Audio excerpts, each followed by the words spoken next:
First look তো complete, তো সঙ্গে সঙ্গে সেকেন্ড লুকের জন্য বসে গেছি। সেকেন্ড লুক শুরু হয়েছে তখন প্রায় 4:45 কি 4:30 এরকম বাজে।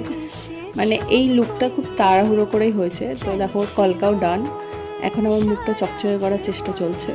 মানে তাড়াহুড়ো করে হচ্ছিলো, আমারও বাড়ি আসার তাড়া ছিল, ওরও একটা ইনভিটেশন বাড়ি ছিল, তো সেই জন্যই। তো দেখো কলকাটাও কত সুন্দর করেছে, কলকাটা আমার খুব পছন্দ হয়েছে। তো ও মাঝখানে হচ্ছে জুয়েলারিগুলো পরিয়ে দেখছিল যে লুকটার সাথে কোন জুয়েলারিগুলো যাচ্ছে। আর ও আমার জন্য হচ্ছে মেরুন কালারের শাড়ি চুজ করে রেখেছে। ও বলছে যে আমি রেডের ওপর অনেক ব্রাইডাল করেছি, কিন্তু আমার খুব ইচ্ছা ছিল তোকে এই রঙের শাড়িতেই হচ্ছে সাজাবো। তো এই দেখো পাপিয়াদি শাড়িটা আমাকে পরিয়ে দিল। তো এখন হচ্ছে জুয়েলারিগুলো পরাচ্ছে। তো দেখো কানেরটা চেঞ্জ করেছে, ওই কানেরটার থেকে এই কানেরটা বেশি সুন্দর লাগছে।